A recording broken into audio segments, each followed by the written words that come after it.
you get frustrated when your team don't put into place the changes and the actions that you've agreed?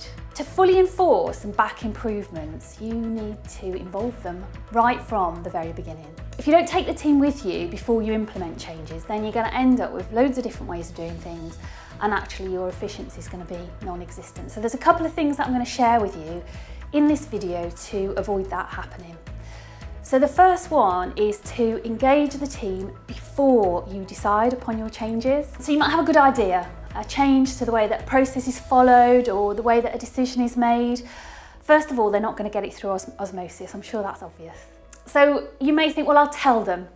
But actually, what if they don't fully understand, or they haven't really thought things through as to what they need to do? It probably seems obvious to you because you've already thought that through. Engagement's two-way. So the best way to engage your team is to share an idea and then talk it through with them.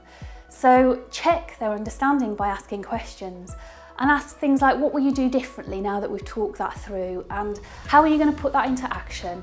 What's your first or your next step? The other thing is that the way that they've always done things is really comfortable to them currently, and you need to give them a good reason to make that change. So imagine what it's like to use your non-dominant hand. So I'm right-handed. If I tried to write with my left hand, I'd find that really uncomfortable to start with. And it's changing to something that's unfamiliar. If I practiced it for long enough, it's going to start to feel familiar. So you need to get past that discomfort. And often it's the motivation behind that helps us to push through that pain. So go back to that analogy again. You think, oh, I might use my non-dominant hand to write for a day because I think it might be fun. You might give up after a couple of hours because actually it's just too much hassle and it's too much like hard work. But what if you've been sponsored by charity to do it for a day and you knew that you were raising money for a good cause? Maybe that would give you the motivation to continue, because that's given you your why to get past that discomfort. So it's the same with your team. Otherwise, they're going to just revert back to what's comfortable because, that's human nature. So have a think about those two tips, and hopefully you won't get to that point of being frustrated because you're not team and not put into place the things that you've agreed and the changes and the actions that you want to happen to increase the efficiency in your practice. Hello, I'm Lynn Paxman, and myself and Rob Paxman run Evolve You Dental.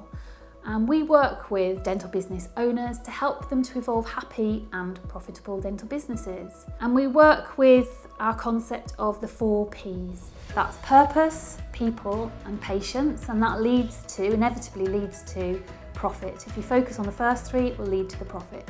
And if you'd like to find out more about the 4 Ps, go to our website and download the 66 questions to growing your dental practice profit. And you'll be able to answer those questions and see how you do in terms of purpose, people, patience and profit. So if you visit us at evolveyoudental.co.uk and let me know if there's anything I can do to help.